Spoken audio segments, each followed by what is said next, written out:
ka na ika'y mawiwili. So mga par, matapos nga po ang naging kulitan ng ating pambato na si Carl James Martin at Weljon Mindoro, kung saan nagbakla-baklaan sila mga idol sa kanilang pagsasama. At ayon sa mga boxing fans mga boss, ginawa lang daw talaga ito ng dalawang Pinoy boxer para inisin ang mga haters ni Wonderboy matapos siya banatan ng mga ito dahil lumaban daw ito sa isang balot vendor at iniwasan ang naghamon sa kanya na si Pilipos Ngitoba. At sa ngayon po mga idol, sa latest post naman po ng angas ng Pinas General Casimero, tila tinapatan nito mga idol ang pagiging binabain ni Wonderboy at naparampa talaga ito mga idol habang gumagamit ng treadmill. At ang mas matindi dito mga boss, bukod sa napakembot si Casimero, naka-lipstick din ito mga idol. Mamula-mula talagang labi nito. Anime parang may gusto banatan, pero hindi natin alam mga idol kung ano ang ibig sabihin nito. Malamang kagaya ni Wonderboy, gusto rin talaga siguro ni Cuatro Alas inisin ang mga boxing fans na palaging bumabatikos sa kanya.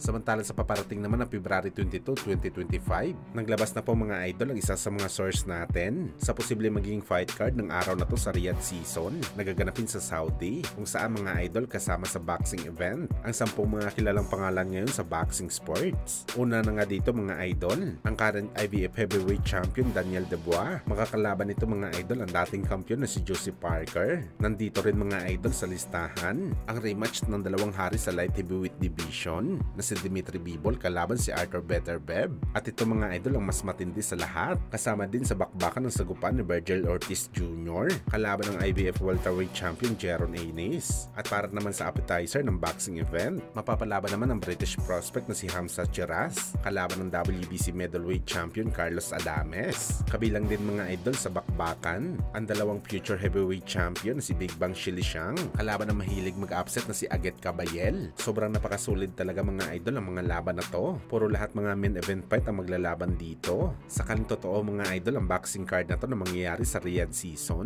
Sulit na sulit talaga ang pera na ibabayad mo dito. Kaya abangan po natin to mga idol.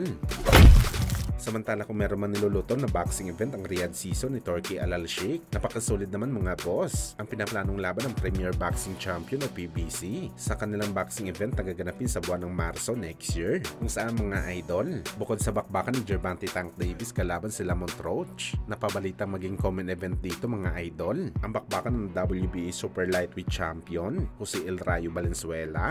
Ang makakalaban niya dito mga boss, ang mahusay na 140 pounder na si Gary Antoine Russell, ang nakakabatang kapatid ni Gary Russell Jr. na tinalo dati ni Mike Magsayo. Meron din rumors mga idol na undercard sa bakbakan ng isa sa mga Charlo brothers na si Jermal Charlo. Hindi pa tukoy mga idol kung sino makakalaban niya dito, pero inaasahan natin mga boss na mapapalaban ito sa may pangalan sa dahilan na target niya bawiin ang kanyang WBC title na binaklas sa kanya dahil sa hindi nito paglaban ng halos 3 taon.